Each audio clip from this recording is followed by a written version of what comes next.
का प्रयास किसको है, सूबे के मुख्यमंत्री योगी आदित्यनाथ को या आशीष पटेल को? मैं तो ये बोलूंगा कि हमारे जो विभाग के माननीय मंत्री जी हैं उन्होंने मुख्यमंत्री के ऊपर खुद आरोप लगा दिया है, तो ये तो पूरी प्रक्रिया माननीय मंत्री के ऊपर आ रही है। उन्होंने पूरा प्रयास किया, कुछ प्रयास किया उन्होंने कि माननीय मुख्यमंत्री को दूसरा के अपने निकल के बाहर चले आए।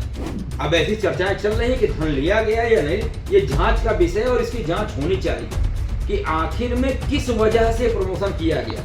लेकिन कोई ये नहीं बता रहा है कि प्रक्रिया सही कैसे हुआ। जबकि बताऊं मैं एक बात और आपको, बड़ी बात सुनिएगा कि ये दोनों अधिकारी जो बोल रहे हैं आके मीडिया में, ये दोनों का लिस्ट में नाम नहीं है और दोनों विभाग में इसमें अपचारी अधिकारी हैं। उनको सीधा लाभ दिया और नौजर का लाभ दिया जाए। आखिर में क्यों, मंशा क्या है, लाभ क्या है इस चीज? ये इस नियम के अकॉर्डिंग जैसे कि आप नौकरी कर रहे हैं, जॉब कर रहे हैं, तो आपका जूनियर भी आपका सीनियर बन जाता है। जूनियर जो मेरा जूनियर है वो मुझसे 4 साल सीनियर बन गया। एक बात कि जो हमारे माननीय आदित्यनाथ योगी जी की मंशा है कि पूरा प्रदेश भ्रष्टाचार मुक्त हो और भ्रष्टाचार मुक्त होना चाहिए। 4 PM न्यूज नेटवर्क में आप सभी का स्वागत है। मैं हूं क्षितिज कांत। आपने देखा जिस समय विधानसभा सत्र चल रहा था, सत्र के दौरान पल्लवी पटेल एक मुद्दा उठाती हैं जो कि प्राविधिक शिक्षा विभाग से जुड़ा हुआ होता है। उसके बाद एक हड़कंप सा मच जाता है पूरे सत्र में। जितने विधायक बैठे हुए थे, मंत्री बैठे हुए थे, हड़कंप समझता है और पूरे प्रदेश भर में हलचल हो जाती है कि आखिर ये प्राविधिक शिक्षा विभाग है क्या। सत्र के दौरान आपने ये भी देखा कि उनको निष्कासित कर दिया गया, बाहर प्रदर्शन पर बैठ जाती हैं पल्लवी पटेल।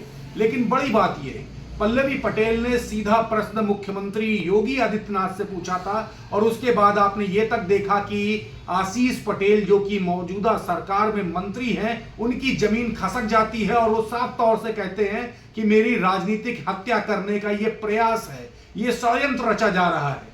और उन्होंने साफ तौर से आरोप लगा दिया था सूचना एवं जनसंपर्क विभाग पर। और सूचना एवं जनसंपर्क विभाग की अगर बात की जाए तो ये विभाग स्वयं मुख्यमंत्री योगी आदित्यनाथ के अंडर में है।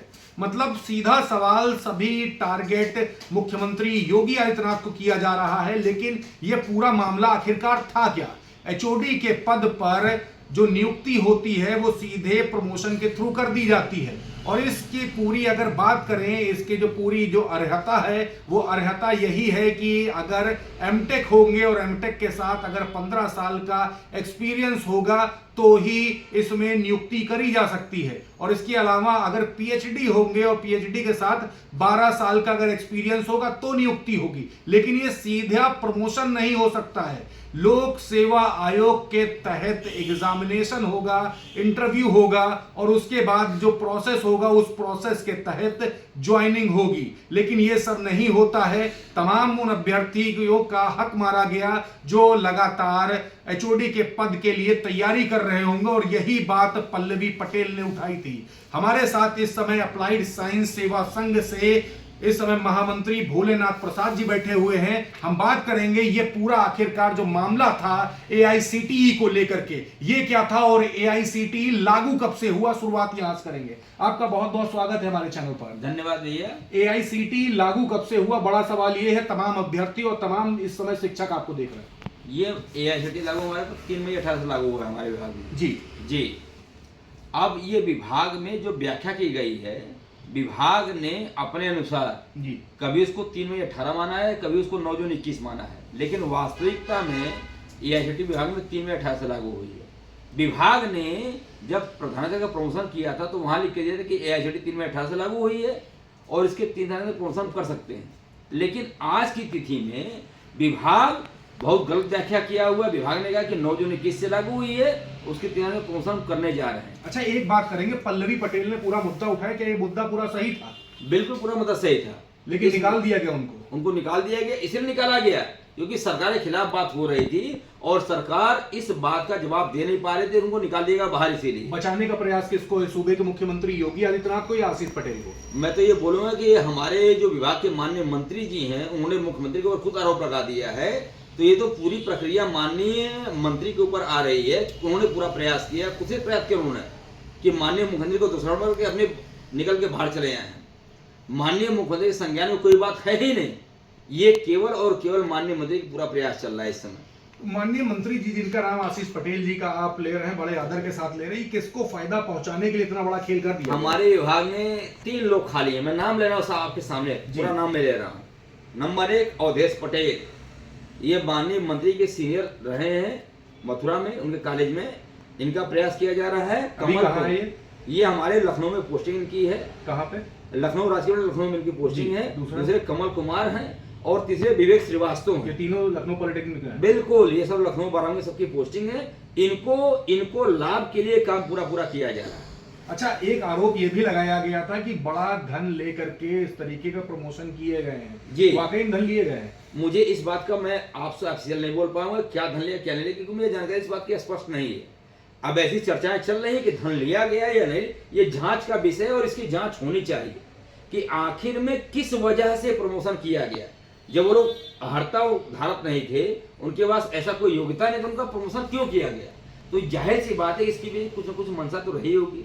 और वो धन लिया गया है या क्या लिया गया है, SIT और इसकी सीधे जांच होनी चाहिए। आखिरकार इतना बचाव करने का प्रयास क्यों हो रहा है? एक लंबा समय बीत गया है, सत्र खत्म हो जाता है, लेकिन मुद्दा जो कहते हो है, पल्लवी पटेल जी लगातार आवाज उठाती हैं, कई लेटरबाजी भी हुई है। आशीष पटेल जी के पूर्व OSD रहे हैं, उन्होंने भी तमाम बार लेटरबाजी की, अपने पद तक के त्याग दिया इन सभी भ्रष्टाचार को लेकर के, लेकिन सुनवाई कोई भी नहीं। मैं आपसे एक बात बोलना चाहूंगा इस समय सर कि 2 लोग हमारे विभाग के थे, मैं नाम ले रहा हूँ आपको, श्री विवेक श्रीवास्तव जो अपने आप को अध्यक्ष UPTSA बोलते हैं, और श्री जन्मेजय कुमार जो अपने आप को उपाध्यक्ष UPTSA बोलते हैं।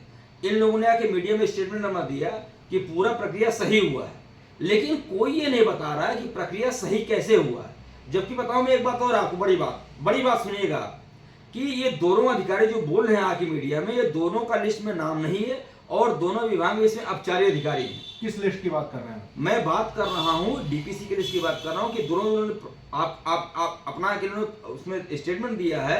इन दोनों का नाम DPC में है नहीं, इन दोनों का नाम विभाग के दोषी अधिकारियों में पड़ा हुआ है इन दोनों का नाम, और ये आके बोलते हैं कि DPC सही हुई है, DPC पूरा नियम संगत हुई है। तो ये जांच का विषय पूरा बना हुआ है कि आखिर में लोग ऐसा क्यों बोल रहे हैं। और मैं बताऊं आपको, हमारे 2004 के प्रवक्ता आज भी अपने वितरण की लड़ाई लड़ रहे हैं, और 2014 के प्रवक्ता उनको सीधा लाभ दिया, 9,000 का लाभ दिया जा रहा है। आखिर में क्यों? मंशा क्या है? अच्छा, लाभ क्या है इस चीज का? ये इस नियम के अकॉर्डिंग, जैसे कि आप नौकरी कर रहे हैं, जॉब कर रहे हैं, तो आपका जूनियर भी आपका सीनियर बन जाता है। जूनियर जो मेरा जूनियर है वो मुझसे 4 साल सीनियर बन गया है, और वो जबकि क्वालिफिकेशन भी नहीं है, उसका अनुभव भी नहीं है, उसको सीनियर क्यों बना दिया गया? यानी कि यहाँ पे लेन देन की बात हुई है, मैं स्पष्ट बोल रहा हूँ और पूरे मीडिया में बात जानी चाहिए, लेन देन की बात यहाँ तो हुई है। अच्छा, एक कहावत है, चोर चोर मौसेरे भाई जी, बात हो रही थी, ये चोर चोर मौसेरे भाई कौन है? अब मैं इसको क्या बोलूंगा आपको? आप बार बार नाम ले रहे हैं, कईयों के खुल के। मैं 3 का नाम लिया हूँ, उसमें 2 लोग उनके रूम पार्टनर रहे हैं मंत्री जी के। कौन 2 लोग? अवधेश पटेल, कमल कुमार। मैं खुला नाम ले रहा हूँ आपको कि आखिर में किस वजह से DP से की गई है, उनको लाभ क्यों दिया जा रहा है, क्यों लाभ दिया जा रहा है उनको, जबकि उन लोग की क्वालिफिकेशन, उन लोग की अनुभव, उन लोग की अर्हता AICTE के अनुसार नहीं है। दूसरी बात बोलूंगा मैं कि एक विभाग ने जारी किया कि ये आरक्षण की लिस्ट है, विभाग जारी करे इस बात को कि ये क्वालिफिकेशन की लिस्ट है, कि इस लिस्ट में 177 में इतने लोग अनुभव और अर्हता धारित करते हैं, विभाग जारी कर दे, मैं इस्तीफा दे दूंगा अपना। मैं बोल रहा हूँ खुले चैनल पे, मैं अपना इस्तीफा दे दूंगा इस विभाग में। अच्छा, एक बात और है, इस पूरे प्रोसेस में M देवराज का नाम आता है, और M देवराज के ऊपर तमाम सवाल खड़े हो जाते हैं, जबकि उनको कहा जाता, उनके जिस भी विभाग में रहे, उनके जितने भी कर्मचारी कहते काफी साफ छवि के हैं, लेकिन सवाल बड़े M देवराज पे खड़े हो जाते, कहते खेल। हाँ, ये आपने बहुत सही बात उठाई। M देवराज सर ने जो DPC की थी, उन्होंने DPC की थी पुरानी सेवा आने वाली में, पुराने वेतनमान पे, उन्होंने DPC की 96 पे, लेकिन ये आखिर में ऐसा क्या खेल मच गया कि वो 66 का वेतनमान 9,000 में कन्वर्ट कैसे हो गया? देवराज सर कहीं भी गलत नहीं है, हमारा शासन कहीं भी गलत नहीं है, गलती कहां से हुई है मैं मांग करता हूं खुले मन से कि इसकी CBI और SIT जांच होनी चाहिए। गलत कोई नहीं है तो सही फिर क्या है? सही यही है कि कुछ लोग को लाभ देने के लिए काम किया गया। मंत्री जी ने किया या M देवराज ने किया? M देवराज ने नहीं किया, मंत्री जी ने किया। नहीं, ये नहीं बोलूंगा मैं। डर है किसी बात का? नहीं, डर तो है, नौकरी हमारी भी है। किसका डर? नौकरी हमारी भी है। डर किसका है? नहीं, डर तो हमारे मंत्री का डर है। मंत्री जी का डर है मुझे। पल्लवी पटेल को बाहर निकाला गया ताकि नौकरी जा सकती है। बिल्कुल जा सकती है मेरी नौकरी भी, हम तैयार है नौकरी जाने के लिए। 4 PM पे आप बात कर रहे हैं? मैं 4 PM बात कर रहा हूँ कि मैं नौकरी जाने को मैं डर मुझे बिल्कुल नहीं, नौकरी मेरी चली जाए, लेकिन विभाग हमारा बिल्कुल पाक साफ नियम संगत होना चाहिए। विभाग हमारा एक बात कि जो हमारे माननीय आदित्यनाथ योगी जी की मंशा है कि पूरा प्रदेश भ्रष्टाचार मुक्त हो और भ्रष्टाचार मुक्त होना चाहिए। क्या इसका लाभ मुख्यमंत्री योगी आदित्यनाथ ने उठाया होगा? नहीं उठाया उन्होंने। उनके कॉलेज में, उनके खुद के कॉलेज ने, गोरखपुर में महाराणा प्रताप पढ़ेनी कॉलेज ने, उन्होंने बिल्कुल नियम संगत काम किया है। उन्होंने नियम संगत काम किया है, लेकिन ये विभाग में ये जो 151 141 पढ़ने चल रहे वहां पे क्यों ऐसा गलत काम हो गया, इसका जवाब कौन देगा? हमारी पूरी जनता देख रही है बैठ के प्रदेश की, ये हो क्या रहा है विभाग में।